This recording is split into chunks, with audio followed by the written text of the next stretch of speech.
Useless? That's what the teacher whispered. A little girl, shaking, tears rolling down her cheeks, her tiny hands clutching a worn-out bunny, too scared to breathe. But she wasn't just crying because of harsh words. Something darker was happening inside that classroom. Behind closed doors, secrets were buried, scars hidden under her sleeves, a soul silently breaking. Then he came back, a wounded war hero, a father who thought he'd seen the worst of humanity. But nothing on the battlefield prepared him for this. And when his loyal K9 Max caught the scent of fear, what they uncovered inside the school would shatter everything you thought you knew. The winter sun hung low over Ravenbrook, a small mountain town in Montana. Snow clung stubbornly to the pine branches, and a biting wind swept down the quiet streets, carrying the distant echo of a church bell. The air smelled faintly of pine and frost, and beneath it all was the heavy silence of a town living at its own slow rhythm. Cole Walker, 37 years old, stepped out of his old black Chevy parked near the gates of Ravenbrook Elementary School. He was a tall man, about 6'2", broad-shouldered but lean after months of hospital food. His dark brown hair, now grown longer than military regulation, peeked from beneath a plain wool beanie. A thick, faintly graying beard traced the line of his jaw. His once clear hazel eyes seemed clouded with shadows that didn't belong to this town. They belonged to Afghanistan, where 6 months ago he'd been pulling his wounded brothers out of a smoldering ambush site under enemy fire. 12 lives saved, dozens of scars earned. He carried them all like ghosts stitched beneath his skin. Cole's right leg still bore the memory of shrapnel, and he limped slightly as he walked. At his side padded Max, a 5-year-old German Shepherd K9 with a thick coat of black and tan fur, amber eyes sharp and alert, ears always flicking toward distant sounds. Max had once been Cole's partner during his deployment, a bomb detection and rescue dog, trained to hear trouble before it arrived. Unlike Cole, Max didn't limp, but a faint scar ran along his left shoulder, hidden under the dense fur. Max was disciplined but affectionate, fiercely loyal to Cole, and unusually sensitive to human emotions, traits that had saved their lives more than once. Cole tugged at the strap of his worn brown jacket and exhaled into the frigid air. He hadn't planned to come here straight from the hospital, but something in his gut, the same instinct that had kept him alive on battlefields where seconds meant survival, pulled him to this place. He wanted to surprise Lily, his 9-year-old daughter, pick her up, and walk her home himself. Lily Walker had always been his sunshine, a small, delicate girl with pale, freckled cheeks and long, straight, chestnut-brown hair she usually tied into loose braids. She had large gray-blue eyes, Amelia's eyes, her late mother's eyes, that always made Cole's chest ache when he looked at her. Lily was bright and thoughtful, but ever since Amelia's sudden death in a car accident 2 years ago, something inside her had changed. She laughed less, spoke softer, and sometimes stared into nothing, as though looking for someone she knew would never come back. While Cole was in Afghanistan, she had stayed with her Aunt Grace, and though Grace took care of her, he couldn't shake the feeling he'd failed her when she needed him most. Pushing open the glass doors, Cole entered the warm hallways of Ravenbrook Elementary. It smelled faintly of crayons, pencil shavings, and lemon-scented cleaner. He glanced around. The fluorescent lights above flickered slightly, and the hallway stretched long and empty except for the faint echoes of distant chatter. He glanced at the wall clock. Nearly 5 p.m. Most of the kids had already gone home. He adjusted his grip on the small stuffed rabbit in his hand, a worn-out bunny with one floppy ear Lily used to carry everywhere when she was little. She had left it at home that morning, and he thought it might make her smile to see it. Max padded silently beside him, tail low but eyes alert. His ears twitched at every creak, and he sniffed the air cautiously, as if already sensing something Cole couldn't. As Cole approached the door labeled Classroom 4B, he noticed it was slightly ajar. A thin sliver of muted light escaped through the crack. Voices murmured softly inside. He slowed his steps, frowning. Through the narrow gap, he spotted Lily, sitting alone at the very back of the classroom. Her small frame seemed swallowed by the wooden chair. Her head bowed so low, her chin nearly touched her chest. Her long braids hung forward, covering her face, and her arms were wrapped tightly around herself, as though trying to hold something inside. Her small shoulders shook almost imperceptibly. Standing close beside her was Rowan Kincaid, Lily's homeroom teacher. Rowan was a woman in her early 40s, of medium height, with softly curled dark auburn hair cut just above her shoulders. Her makeup was impeccable, foundation smooth, eyeliner precise, deep crimson lipstick that gave her a poised elegance at first glance. Her fitted charcoal gray dress and polished low heels made her look refined and collected, the image of a teacher admired by parents. But there was something cold in her perfectly arched brows, and her eyes, sharp, calculating, a shade of steel blue, hid an edge beneath the sweet smile she wore like a mask. Cole's frown deepened. Rowan leaned in closer, bending over slightly so that her mouth hovered just near Lily's ear. Her hand rested lightly on Lily's back, almost appearing comforting, but Cole's gut twisted. The tension in Lily's posture told him that this wasn't comfort. Max froze beside him, ears up, fur bristling faintly, his amber gaze locked on Rowan. A low, barely audible rumble of a growl vibrated deep in the dog's throat. Cole gently pushed the door open. The hinges groaned softly, a sighing sound that broke the fragile silence. Lily startled, flinching upright. Her big gray-blue eyes darted up at him, rimmed with red as though she had been crying, though she quickly blinked away the moisture and forced a small, trembling smile. "Dad?" Her voice was almost a whisper, cracked and uneven. Cole crossed the room in long, steady strides. Max close at his heels, silent but watchful. He crouched down next to Lily, reaching out gently to tuck a loose strand of hair behind her ear. "What's wrong, honey?" His voice was soft, the same voice he used to calm soldiers mid-panic on a battlefield. Lily shook her head quickly, her fingers clutching the edge of her desk. Nothing's wrong. I'm just a little tired." From behind, the click of heels approached slowly. Rowan straightened, stepping forward with a pleasant, practiced smile plastered on her lips. "Mr. Walker," she said warmly, her voice smooth like honey, but oddly too polished. "Lily was just a little emotional today. She missed you terribly and had a tough time during math class. I was comforting her." Cole studied her carefully, saying nothing.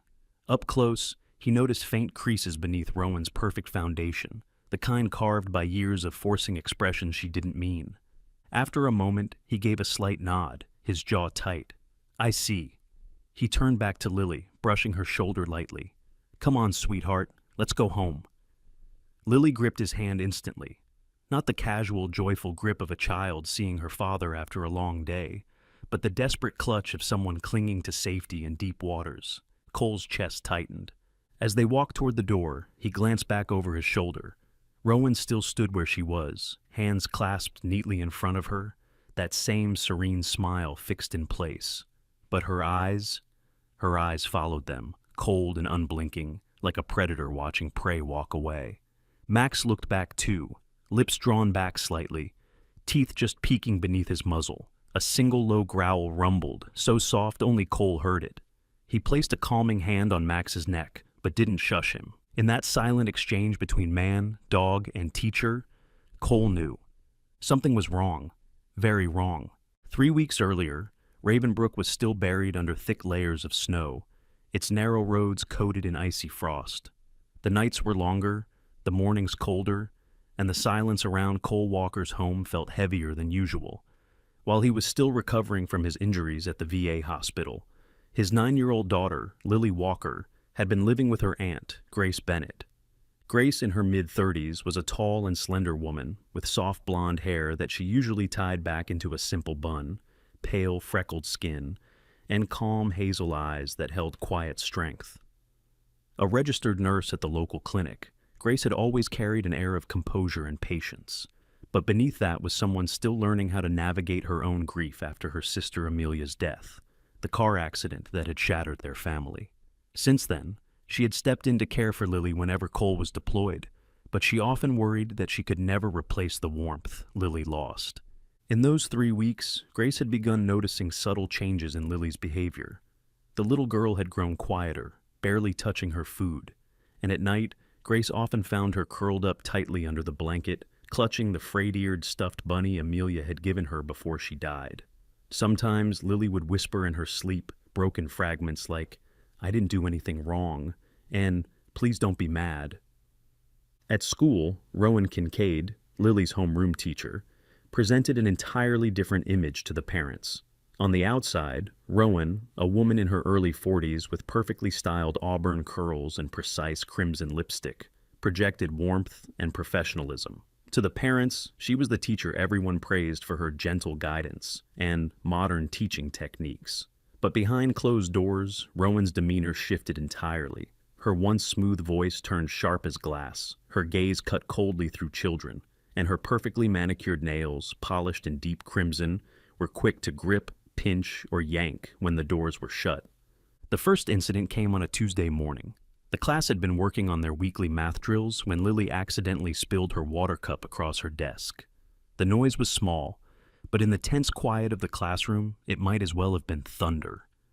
Rowan's heels clicked softly against the wooden floor as she walked toward Lily's desk. She crouched slightly, one hand resting casually on Lily's shoulder, her perfectly applied lipstick curling into a sweet smile, one meant to deceive. "Clumsy, aren't we, Lily?" she whispered, her breath sharp against the child's ear. "Just like your mother?" Lily froze, her pale fingers trembling as she reached for a rag. Before she could wipe the desk clean, Rowan's crimson-painted nails pinched the soft skin of Lily's upper arm, light enough to leave no visible mark, but firm enough to sting like a silent warning. From the back of the class, Elena Ruiz, the student teacher assigned to shadow Rowan for the semester, stiffened in her chair. Elena was 23, petite, with straight black hair that reached her shoulders, warm brown skin, and sharp dark eyes that missed very little. Originally from Albuquerque, she had joined the teaching program to pursue her dream of working with children, but her time in Rowan's classroom had unsettled her deeply. She noticed Lily's reaction immediately, the slight jerk of her shoulder, the way her gray-blue eyes dimmed behind lowered lashes, the way she bit her lower lip hard enough to leave a mark. Elena scribbled something into the small leather notebook she always carried. Pinched arm, emotional shutdown, Rowan smiling. That afternoon, Bethany Cole, the school nurse, made another quiet entry in her own records. Bethany, in her late 30s, was a short woman with curly dark brown hair, glasses perched constantly at the tip of her nose, and a warm, gentle demeanor that made children naturally trust her.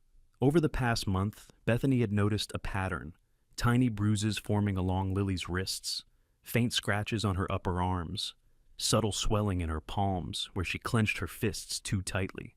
None of the injuries were serious, but when paired with Lily's avoidance of eye contact and her frequent headaches, Bethany's instincts screamed that something wasn't right. But instincts weren't evidence, and in schools like Ravenbrook Elementary, without evidence, you learn to stay silent. 2 weeks later, the tension grew thicker. Rowan's behavior didn't stop. It escalated. She had perfected the art of acting sweet in public, saving her sharp whispers and small cruelties for moments when no adults were watching. She would lean over Lily's desk, her perfume strong and cloying, and murmur, "Why do you even try, Lily?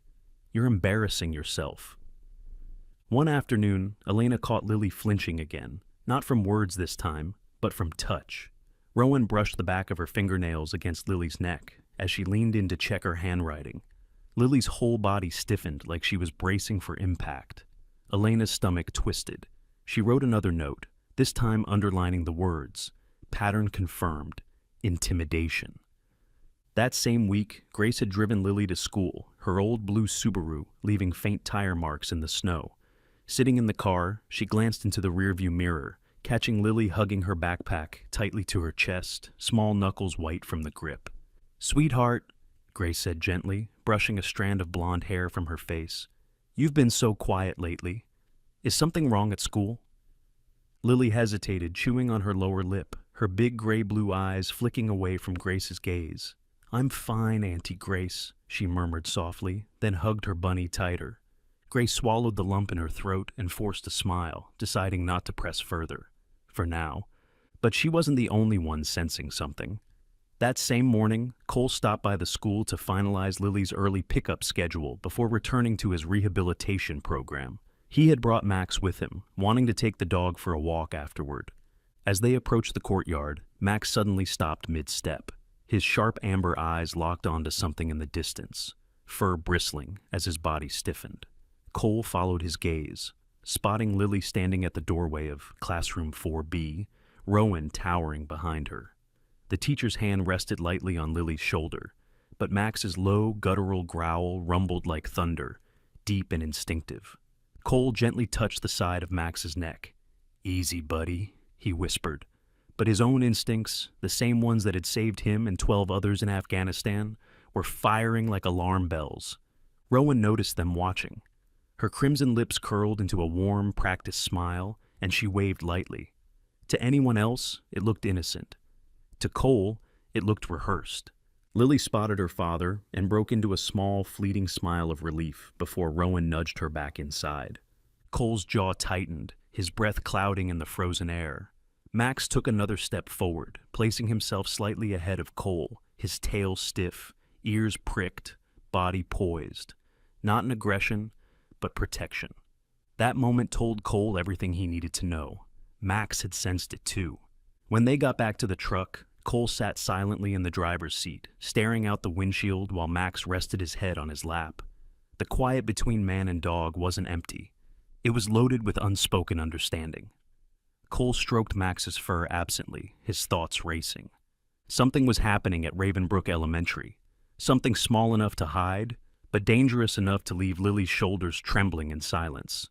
And he was going to find out what it was. The next day at Ravenbrook Elementary, the snow outside had begun to thaw slightly under a rare patch of pale sunlight. But inside classroom 4B, the air was colder than the winter wind itself.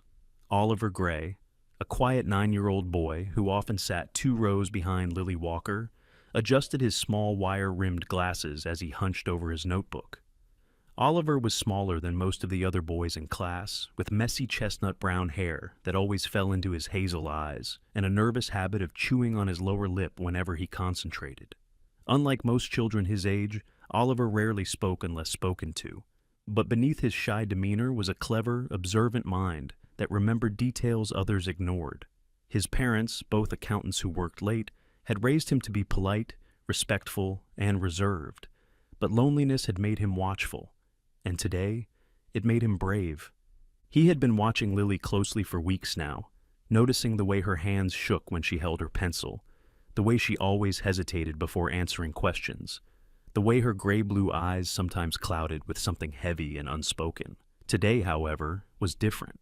Lily's trembling worsened when Rowan Kincaid, their teacher, leaned down to help her with an assignment, her crimson-painted nails grazing Lily's wrist. Oliver's chest tightened. He knew the pattern by now, the soft whispers, the subtle touches, and Lily's shrinking frame every time Rowan's shadow loomed over her desk. Rowan's presence filled the room. Not loud, but oppressive, her heels clicking softly against the wooden floor, her perfume sharp and lingering in the air. To the untrained eye, she was composed elegance, a neatly tailored navy dress, auburn curls framing her sharp cheekbones, her smile polished and warm. But Oliver had seen her eyes, steel blue, sharp, calculating, and he recognized the cruelty behind the mask. As Rowan leaned closer to Lily, Oliver's small fingers dug into his pocket, pulling out an old, slightly scratched smartphone.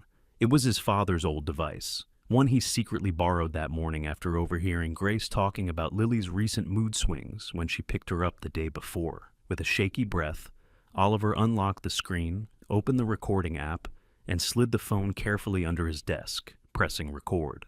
"You're a disgrace to your father," Rowan's whisper cut through the quiet like a blade, her voice cold and venomous, meant only for Lily's ears. "Useless, just like her." Oliver froze, eyes wide, fighting the urge to look up. Lily's head remained bowed, but her tiny shoulders quivered, her lips pressing tightly together as if holding back a sob. Rowan straightened moments later, her heels tapping softly as she walked to the front of the classroom, smiling like nothing had happened. The recording captured everything.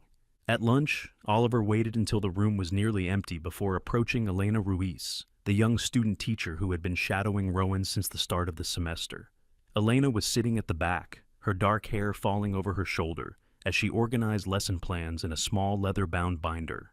"Elena," Oliver whispered, his voice barely audible, his round cheeks flushed red from the effort of speaking up. Elena looked up from her papers, startled. "Hey, Oliver, what's wrong?" Oliver glanced around cautiously, ensuring no one was nearby. He slid the phone across the table, his small hands trembling. I recorded what she said to Lily. Elena hesitated, her almond-shaped dark eyes narrowing as she unlocked the phone and pressed play. As Rowan's icy words hissed through the tiny speaker, Elena's spine stiffened and her grip on the device tightened. Her breath caught, a faint shiver running down her arms. "I knew it," she whispered to herself, jaw tightening. "I knew something was happening." Within the hour, Elena found Bethany Cole, the school nurse, in her small office adjacent to the nurse's station. The office was cozy but cluttered, with stacks of folders, a small desk lamp, and shelves lined with neatly labeled medicine boxes. Bethany, a short woman with curly brown hair and round glasses, looked up from a set of charts, her soft hazel eyes tired but kind. "Bethany," Elena said quickly, closing the door behind her, "you need to hear this." She played the recording again, and Bethany's expression darkened. She removed her glasses, rubbing the bridge of her nose with her fingertips, then sighed deeply. "That's exactly what I was afraid of," Bethany murmured. She reached for a folder, pulling out Lily's medical chart and spreading it open on her desk. She traced her finger across the notes she'd made over the past 6 weeks. Faint bruises on Lily's wrists, scratches on her upper arms, migraines, anxiety. "Every single one of these matches days Lily was in Rowan's class," Bethany said gravely. "Every one." Elena stared at the chart, her pulse racing. "We have evidence now. This can't be ignored anymore." That evening, Cole Walker sat at the kitchen table in his small wooden house, the lights dim and soft. He had just returned from the VA Rehabilitation Center, his muscles aching, his scars pulling under the weight of his sweatshirt. Across the table, Lily sat quietly, tracing circles on her plate with the edge of her fork, her gray-blue eyes distant. Max lay sprawled under the table, his massive frame curled comfortably, but his amber eyes watched Lily intently, sensing the tension radiating from her tiny body. Every few minutes, he nudged her leg gently with his cold nose, earning a small absent-minded pat on the head. Grace Bennett, Cole's sister-in-law, stood by the counter making tea, her blonde hair pulled into a loose ponytail. Her calm demeanor faltered as she glanced back at Lily, her brows knitting with worry. Elena had called Cole earlier, asking if she could stop by. When the knock came at the door, Cole rose slowly, his leg aching from the long day, and opened it to find Elena standing there with her binder tucked tightly under one arm. Her petite frame was tense, and her usually steady hands were trembling slightly. "Mr. Walker," she began softly, stepping inside, "there's something you need to hear." She handed him Oliver's phone. Cole frowned, pressing play, and as Rowan's venomous words spilled into the quiet room, he felt his stomach knot. Max stirred instantly, his ears perking sharply, fur along his back rising as he let out a low, warning growl. Cole glanced down, placing a calming hand on the dog's neck, his own chest tightening with the same instinctive recognition. Lily looked up timidly, confusion flickering across her face, but she didn't ask what was happening. She didn't need to. Cole took a deep breath, his jaw tightening as he leaned back against the chair. "That's enough," he said finally, his voice low and steady, but carrying the weight of restrained fury. "This ends now." Elena met his gaze, her expression resolute despite the tremor in her voice. "I'll help you, and Bethany's ready to back us up, but we need to move carefully." Cole nodded, his hand resting on Max's thick fur. "Careful, yes," he said quietly, hazel eyes darkening as though staring into another battlefield. "But we move forward. No more silence." Max's ears flicked, tail thumping softly against the floor, as though sensing a battle was about to begin. That night, Cole sat by the window long after Lily went to bed, the soft glow of the street lamp casting shadows across his face. He replayed Rowan's words in his mind, every syllable sinking deeper like shrapnel. He had faced insurgents, snipers, and ambushes, but this, protecting his daughter, felt heavier than any battlefield. For the first time in months, the soldier in him stirred. It was time to fight. Cole Walker sat at his kitchen table late into the night, the soft glow of a single lamp spreading across a clutter of notes, dates, and photographs. His strong, weathered hands, scarred from years of battle, moved methodically as he created a map of connections. Each faint bruise on Lily's arms, each trembling answer in class. Each day Rowan Kincaid had been present. His handwriting was sharp and precise, mirroring the disciplined man who once navigated minefields with soldiers' lives depending on him. Now, this battlefield was different, but no less dangerous. Beside him, Max lay stretched out, his large black and tan body coiled like a shadow, amber eyes following Cole's every move. At 5 years old, Max was a seasoned K9, built powerfully but graceful in his movements. His intelligence was uncanny. He seemed to sense tension before Cole voiced a thought, his ears flicking at subtle shifts in the air. When Cole paused to take a sip of black coffee, Max raised his head, resting it briefly on Cole's knee, a quiet reassurance that they were in this fight together. Cole flipped open his small green field notebook, one he'd carried since Afghanistan. He had already recorded every relevant date, cross-referenced Bethany's medical logs with Elena's observation notes, and highlighted patterns. Nearly every injury Lily had suffered matched days when Rowan had been alone with the class. Still, without something undeniable, Rowan would remain untouchable. The next afternoon, Cole returned to Ravenbrook Elementary under the pretense of updating Lily's pickup schedule. Max trotted quietly at his side, his tail held low, blending into Cole's steady gait. The school hallways were quiet, a faint hum from the overhead lights, the only sound breaking the silence. As Cole neared the administrative wing, he slowed at the sound of muffled voices spilling from a partially closed door. The gold-plated name on the wood read, Meeting Room 2. He motioned subtly for Max to stay low, and the dog immediately dropped into a crouch, his body tense but silent, ears twitching like miniature radar dishes. Inside, Rowan's voice cut through faintly, sharp and cold even in whispers. If any of those kids open their mouths, I have ways to make them stop. Her tone was stripped of the honeyed sweetness she showed parents. This was her real voice, raw and chilling. Cole's jaw clenched, a familiar instinct rising, the same one that had kept him alive overseas when ambushes hid behind silence. Slowly he crouched lower against the wall, pulling his phone from his jacket pocket and unlocking the recording app with practiced precision. With one motion, his thumb slid across the screen. The small digital counter started ticking upward silently. Rowan continued, her words biting, deliberate. Kids are easy to control. You scare them enough, they won't say a word. No one's going to believe them over me anyway. Their parents are too busy, too distracted, too tired. Cole's chest tightened, fury curling under his ribs, but he didn't move. Max, still pressed flat against the ground, flicked his ears at every word, as though he understood the gravity of each syllable. Then came the threat that solidified everything. Rowan's voice lowered, but it was clear. Lily's already halfway broken. If she tries to talk, I'll make sure she regrets it. Cole's hands tightened around the phone until his knuckles whitened. Max shifted subtly, emitting a low rumble deep in his throat. A predator's warning, quiet but lethal. Cole rested a calming hand on Max's shoulder and waited until Rowan stopped speaking. Then, still crouched, he slowly backed away down the hall until the voices faded. The recording was short, 53 seconds, but Cole knew it was enough to connect all the pieces. That evening, Cole gathered Elena Ruiz, Bethany Cole, and Grace Bennett in his small living room, its walls lined with old photos of Amelia and Lily from happier years. Grace, in her soft blue cardigan and jeans, sat curled at the edge of the couch, her slender fingers twisting nervously in her lap. Elena sat cross-legged on the armchair, dark eyes sharp but clouded with exhaustion, her leather notebook open in her lap. Bethany, carrying her binder stuffed with Lily's medical logs, leaned forward on the coffee table, her short curly hair tied back, her glasses slipping low on her nose. Cole connected his phone to the small Bluetooth speaker on the shelf and pressed play.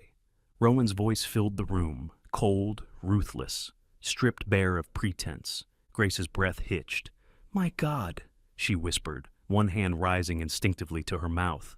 Elena clenched her fists against her knees. "That's it," she said firmly, her petite frame seeming taller as her voice steadied. "This is proof." Bethany flipped quickly through Lily's records, pulling out a highlighted chart. Every bruise, every stress headache, they match perfectly with days Rowan was alone with the class, she said quietly, her soft voice heavy with restrained anger. Cole nodded slowly, setting the phone on the table, his broad shoulders tense beneath his worn gray sweater. "This isn't just about Lily anymore. She's been hurting other kids too. We can't handle this quietly. Elena glanced toward Grace, her voice steady, but empathetic. Grace, are you okay with us escalating this? It might get messy. Rowan's got influence with the school board. Grace's hazel eyes were glossy, but her voice didn't waver. I want Lily safe. Do whatever we have to. Max, lying on the rug between Cole and Elena, shifted slightly, his intelligent amber eyes scanning each person in turn. When the recording played again, his ears pricked sharply, and he let out a low, deliberate huff, like a silent acknowledgement of the threat. Bethany tapped her pen against the edge of her binder, breaking the silence. The school board won't act without an overwhelming case. We need statements. We need parents. Elena leaned forward, tapping the page of her notebook. Oliver's recording, my observations, Bethany's medical logs, this new file. We already have a strong foundation, but I've seen 2 other kids flinch the same way Lily does when Rowan leans over them. Names? Cole asked, his voice firm but even. Sophie Taylor and Mason Price, Elena said. Bethany nodded faintly. Sophie's 10. She came in with headaches last week and asked for ice for her wrist. Mason, 8, has started missing school. His mom called to say he's been complaining of stomach pain almost daily. Cole reached for his pen, writing both names neatly on his notepad. His mind worked like it had in combat zones. Strategic, systematic, unrelenting. We'll talk to their parents, carefully. Grace exhaled softly, leaning back into the couch. And what happens when Rowan realizes we're moving against her? Cole's gaze hardened, the muscles along his jaw tightening. Then we stay ahead of her. Max and I will handle that.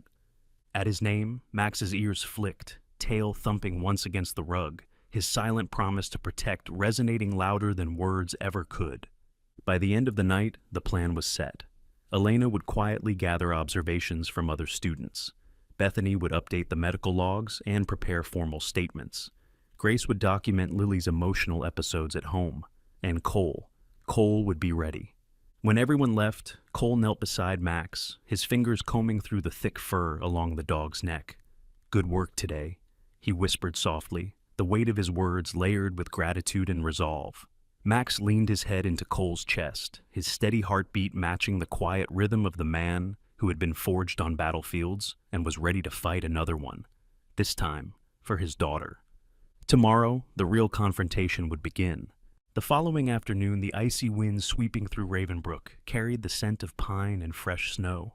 The streets were quiet, but inside a small lakeside cafe named Maple Haven, a storm of a different kind was brewing.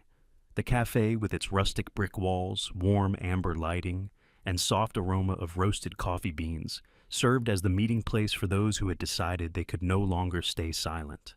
Cole Walker arrived first, his tall frame wrapped in a dark brown jacket, his hazel eyes sharp and unwavering. A fresh cut across his jawline from shaving made his features look even more chiseled under the dim lights. Beside him, Max moved quietly, his thick black and tan fur glinting faintly beneath the golden lamps. The German shepherd's amber gaze swept the room instinctively, tail low but steady, as if he sensed the importance of what was about to happen. Soon after, Grace Bennett entered, adjusting the soft wool scarf around her slender neck. Her blonde hair was neatly tied back in a loose bun, her pale skin flushed from the cold. She offered Cole a small nod before settling into the chair opposite him, folding her hands tightly on the table, hiding her nervousness beneath a composed exterior.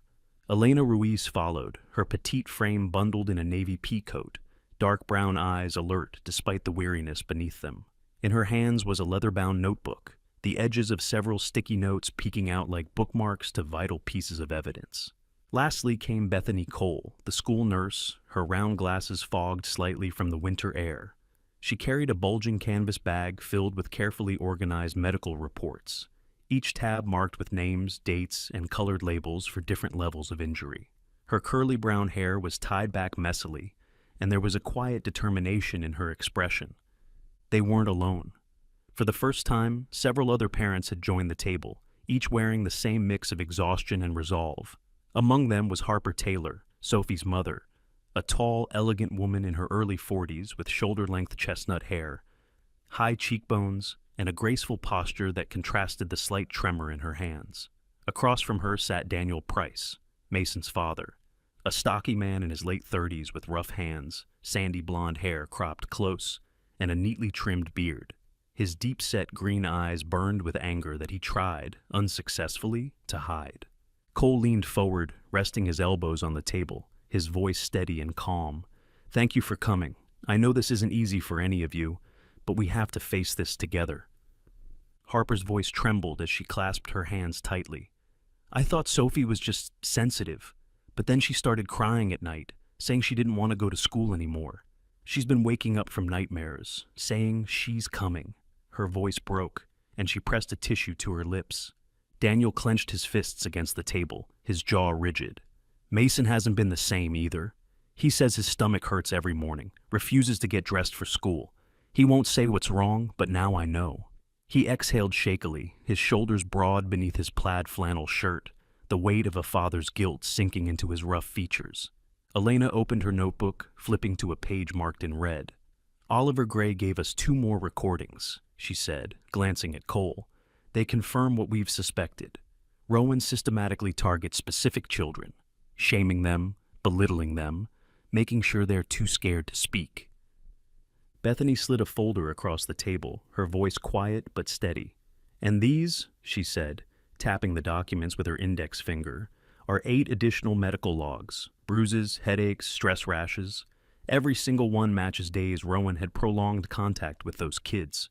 Grace brushed a strand of hair behind her ear, her soft hazel eyes glimmering with restrained anger. "How long has this been going on without anyone noticing?" "Too long," Cole answered simply, his voice carrying the weight of suppressed fury. He picked up one of the folders, flipping through photographs of small bruises and scribbled incident notes. His jaw tightened as he skimmed the pages, the soldier in him processing the data like battle intel. For a moment, silence settled over the group, broken only by the faint hum of the espresso machine in the background. Max shifted slightly beneath the table, laying his massive head gently on Lily's scuffed sneakers, where she sat quietly beside Grace. Lily, her long chestnut-brown hair tied in loose braids, clutched her frayed-eared stuffed bunny tightly in her lap. The soft rise and fall of her chest hinted at the effort she was making to keep her tears contained. Cole rested a hand lightly on Max's back. The dog gave a soft exhale and pressed his nose against Lily's ankle, grounding her with his steady warmth. Harper glanced toward Cole, her voice steadier now. "So what happens next? The principal?" Elena shook her head immediately, the dark strands of her bob grazing her cheeks. "If we go through the school administration, they'll bury this.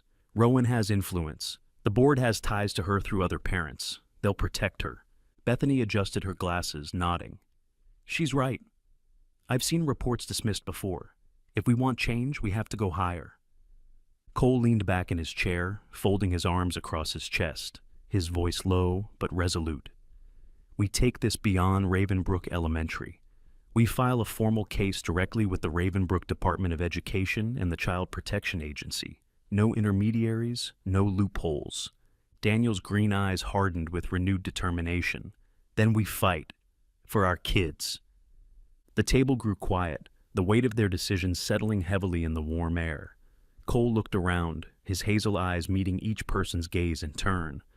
"We're not just protecting Lily anymore," he said softly but firmly. "This is for every child Rowan has ever hurt, and for the ones she hasn't yet." Grace reached across the table, her slender hand resting over Cole's, her voice barely above a whisper. "You're not alone in this." Elena closed her notebook with a decisive snap. "I'll draft a summary of everything we have so far, the recordings, the medical records, the eyewitness accounts. Once it's ready, we'll deliver it together." Bethany nodded. "I'll add the medical confirmations and sign my name on it. I've seen enough." Cole gave a short nod of approval, his shoulders relaxing slightly, but his expression still grim. "Then we move fast. Every day we wait is another day she has power." As the group rose from the table, Max stood too, stretching his muscular frame, ears pricked as though ready for commands. He walked alongside Lily as they left the cafe, his massive body brushing her small frame protectively. Cole slipped his hand into the pocket of his jacket, where his small green field notebook rested, already filled with dates, evidence, and names. The soldier in him was awake now. Tonight they had built an alliance. Tomorrow, the real war would begin. The winter storm had calmed over Ravenbrook, But the tension inside the Department of Education's administrative building was thicker than the frost clinging to the windows. The sleek glass structure, standing at the edge of town, carried an air of formality and authority. Its polished marble floors reflected the fluorescent lights above, and the faint hum of distant radiators filled the silence in the hallway outside the hearing room. Cole Walker adjusted the collar of his dark charcoal jacket, his hazel eyes steady but sharp, scanning the corridor as if assessing a battlefield. His tall frame seemed carved from stone, his rugged features accentuated by faint shadows under his eyes. The weight of sleepless nights etched across his face. Beside him, Max stood poised, a muscular black and tan German Shepherd K9, ears pricked forward, amber eyes locked on the heavy oak doors ahead. Max's steady stance, silent and watchful, was both comforting and commanding, a guardian's presence embodied in fur and muscle. Inside the room, the emergency disciplinary hearing had already begun. The air carried the mixed scent of paper, ink, and tension. At the center sat a long mahogany table surrounded by 8 members of the Ravenbrook Board of Education, including its chairwoman, Margaret Sloan, a dignified woman in her late 50s with neatly pinned silver-gray hair, pale skin, sharp cheekbones, and an air of authority softened by her calm, deliberate tone. Known for her integrity and meticulous nature, Margaret had overseen countless hearings, but rarely one this serious. To her right sat Alan Whitaker, the board's legal advisor, a slender man in his early 60s with thinning white hair, round glasses, and a habit of tapping his pen rhythmically against the table whenever he grew impatient. On Margaret's left was Carla Mendoza, a petite woman in her early 40s with olive-toned skin, jet-black bobbed hair, and an empathetic gaze that hinted at her own experience as a parent of 2. Cole, Grace Bennett, Elena Ruiz, Bethany Cole, and 4 other parents, including Harper Taylor and Daniel Price, took their seats at one end of the table. A thick binder rested before Cole, containing the culmination of weeks of relentless effort. Oliver's recordings, Bethany's medical reports, Elena's observation notes, and testimonies from affected families. On the opposite side, Rowan Kincaid sat stiffly, dressed in a deep wine-red blazer paired with a fitted black skirt, her auburn curls styled into immaculate waves. Her striking steel-blue eyes, once a weapon behind polite smiles, now glinted coldly beneath carefully applied makeup. At first glance, Rowan looked confident, even defiant, but the faint tapping of her manicured nails against the folder in front of her betrayed unease. Beside her was Paul Renner, the attorney assigned by the school's insurance board, a tall, broad-shouldered man in his early 50s with short dark hair peppered gray, a clean-shaven face, and sharp brown eyes that missed little. Paul had a reputation for being aggressive in defense, but pragmatic when the odds turned. Margaret called the room to order, her calm yet firm voice filling the silence. "We are gathered today to review allegations of psychological abuse, intimidation, and misconduct against Miss Rowan Kincaid, teacher at Ravenbrook Elementary School.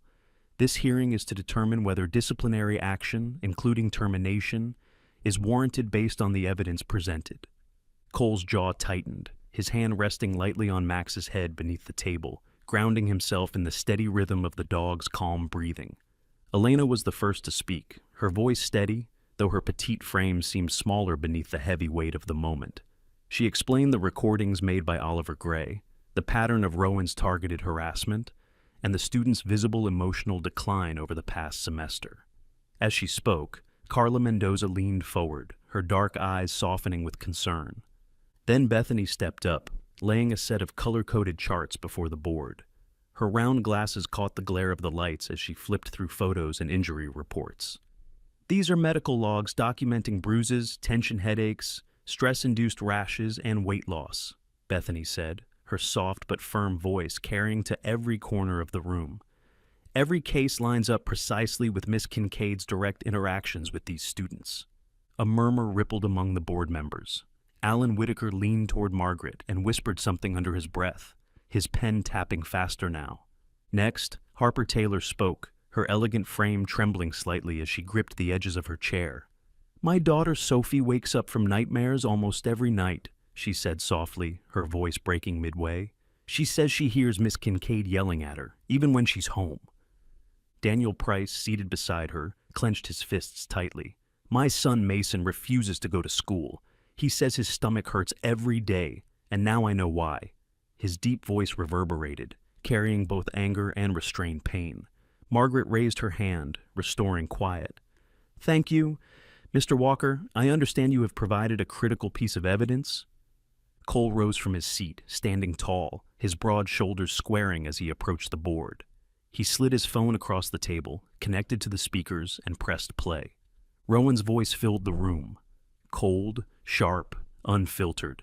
"If any of those kids open their mouths, I have ways to make them stop." The atmosphere shifted instantly. Carla's lips parted slightly in shock. Alan paused his pen mid-tap. Margaret's expression darkened into quiet disapproval. Rowan's attorney shifted uncomfortably, clearing his throat. "With respect, context is important here. But Cole cut him off, his voice controlled but resonant. "Play the next part." Another recording followed. "Lily's already halfway broken. If she tries to talk, I'll make sure she regrets it." The sound was undeniable, every syllable as sharp as a blade. Grace inhaled sharply beside Cole, her slender fingers digging into her scarf as tears welled in her hazel eyes. Elena closed her notebook softly, letting the weight of silence land on Rowan's shoulders. For the first time since the hearing began, Rowan's carefully constructed composure cracked. Her steel blue eyes widened, and the color drained from her face, leaving her pale beneath her flawless makeup. Her hands, once steady, trembled faintly as she gripped the edge of the table. Margaret leaned forward, folding her hands together on the polished wood. "Miss Kincaid, do you have any response to these recordings?" Rowan's lips parted, but no words came. After a long, tense pause, her attorney finally spoke. "Given the content of these recordings, my client has been advised to remain silent until formal proceedings." Margaret nodded once, her voice carrying the weight of finality. "Based on the overwhelming evidence presented, including documented injuries, eyewitness reports, and verified audio recordings, this board unanimously votes for immediate termination of Miss Rowan Kincaid's employment. Furthermore, we are forwarding this case to the District Attorney's Office for criminal investigation under the statutes addressing psychological abuse of minors." Gasps and murmurs erupted around the room, parents exchanging stunned looks as Rowan sat frozen in place, her hands tightening around the edges of her folder until her knuckles blanched white. As the board adjourned, Cole gathered his binder and rose, Max standing instantly beside him. Together they walked toward the exit, the weight of weeks of fear and silence lifting slightly with each step. Just outside the door, Rowan stood near the hallway wall, her steel blue eyes meeting Cole's as he approached. But before she could speak, Max stepped forward, his muscular frame tense, ears forward, amber eyes locked on hers. He didn't growl, didn't bark. He didn't need to. The message was clear. Rowan looked away first. For the first time in months, Cole allowed himself a deep, steady breath. The battle wasn't over. Not yet. But this was a victory worth holding on to. 2 months later, Ravenbrook began to awaken from its long, icy slumber. The heavy snowdrifts had melted, revealing patches of emerald green grass across the town. The air was crisp, filled with the faint scent of pine and damp earth, while the distant sound of birdsong replaced the eerie silence that winter had left behind. Outside Ravenbrook Elementary, the once frosted playground now glimmered beneath soft sunlight, and for the first time in many months, the world seemed lighter. Lily Walker, now 9 years old, walked through the school gates with her small navy blue backpack swaying gently against her back. Her long chestnut brown hair, freshly brushed, was neatly tied into 2 soft braids, and clipped just above her ear was a delicate butterfly hairpin, an iridescent blue one that Cole had bought for her last week. It glimmered under the sunlight, a quiet symbol of resilience. For the first time in months, Lily's small shoulders weren't hunched forward. She carried herself differently now, straighter, steadier, lighter. She paused at the entrance of classroom 4B, a place where shadows once clung to the corners like secrets untold. But today, sunlight streamed through the wide windows, dancing across the desks and scattering across the polished floor. Inside, the atmosphere felt warmer, safer, transformed. Not just because Rowan Kincaid was gone, but because someone new now stood at the front of the room. Elena Ruiz, the petite 23-year-old student teacher, who had once silently documented Rowan's cruelty, had officially been appointed as the interim homeroom teacher for Class 4B. Today, she stood confidently before the blackboard in a soft cream blouse tucked into gray trousers, her dark hair tied back in a low ponytail, a gentle smile resting on her face. Her almond-shaped brown eyes, once filled with frustration at being unable to act, now radiated quiet authority and kindness. Elena glanced toward Lily, offering her an encouraging nod. Lily hesitated, then nodded back with a faint smile, slipping into her seat. From 2 rows back, Oliver Gray, his messy brown hair slightly trimmed, his round wire frame glasses perched firmly on his small nose, waved shyly. The boy who once trembled behind his notebook now carried a different confidence. He gave Lily a small, reassuring grin, and this time, instead of lowering her gaze, Lily smiled back, a soft, full smile that reached her gray-blue eyes. It was the first time in months that Oliver had seen her face this peaceful. The rest of the morning passed like sunlight breaking through old clouds. Elena guided the class through lessons with patience and clarity, her voice gentle but steady. Unlike Rowan, she invited questions, praised effort instead of perfection, and noticed the smallest gestures, the raised hands, the nervous hesitations, the quiet successes. She made space for laughter, for small mistakes, for learning without fear. At recess, Lily stepped into the bright schoolyard. The snow had receded into soft, damp patches at the edges of the playground, leaving behind stretches of green where children ran and played. The sun felt warm against her cheeks, and for the first time, the chatter of her classmates didn't sound overwhelming. Suddenly, a loud bark cut through the playful noise, followed by the rhythmic thump of paws against the soft earth.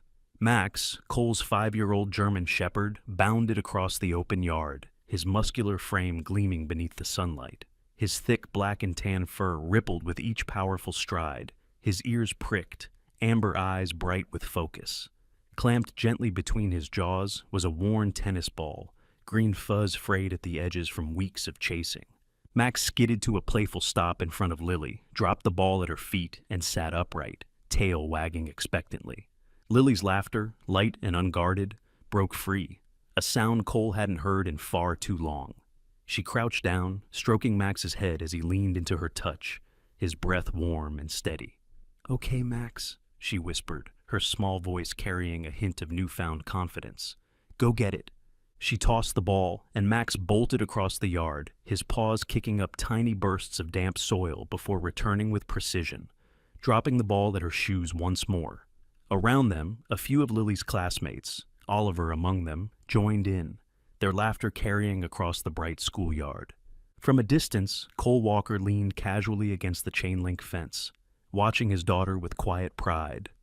Dressed in a plain dark green jacket and sturdy jeans, his rugged features softened as the sunlight highlighted the lines etched by hardship and healing alike.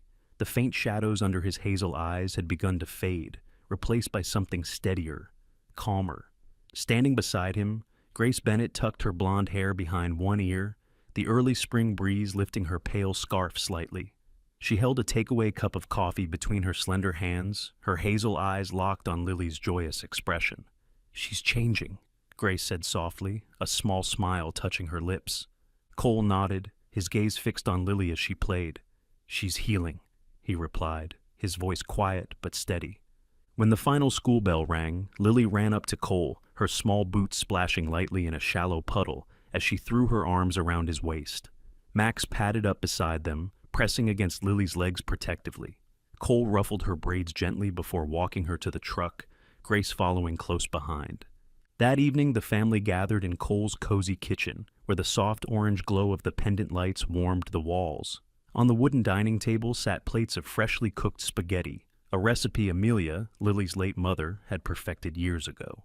Grace stood by the counter, grating Parmesan cheese, while Lily helped set out forks and napkins, her tiny hands steady and sure.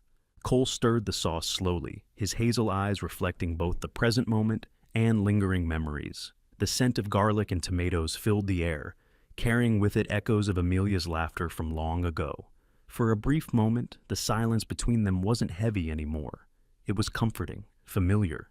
As they sat around the table, Lily twirled spaghetti around her fork, her cheeks rosy, her gray-blue eyes bright as she told Cole about Max chasing the tennis ball and Oliver finally beating her in math. Cole listened, his chest swelling with quiet gratitude, his throat tightening as he smiled through the ache in his heart. When dinner ended, Cole stepped onto the porch with Max at his side, the soft spring breeze carrying faint scents of wet soil and pine.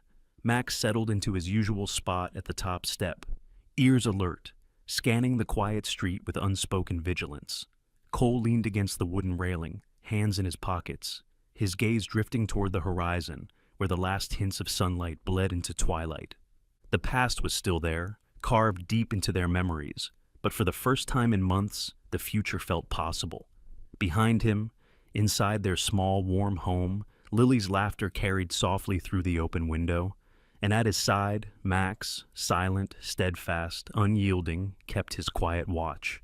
It wasn't forgetting, it was living. Sometimes, the greatest miracles aren't loud. They don't come with thunder, lightning, or grand signs from the heavens. They come quietly, in the form of love, courage, and the strength to keep going. For Lily, healing didn't happen overnight.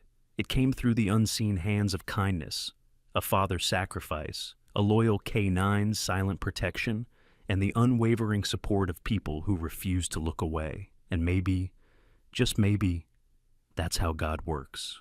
Through us. Through the small choices we make, the compassion we give, and the battles we dare to fight for one another. As you watch this story, take a moment to reflect on the miracles in your own life, the second chances, the people who stood by you, the quiet blessings you didn't see at first. May God watch over you, your family, and every child who still needs a little more light in their world. If this story touched your heart, please like, comment, and share it so others can see it too. Tell us your thoughts, your prayers, or even your own story in the comments. We're listening. And if you believe that every child deserves safety, love, and hope, subscribe to our channel so we can keep telling stories that matter. Because sometimes, being here, caring for each other, is the miracle.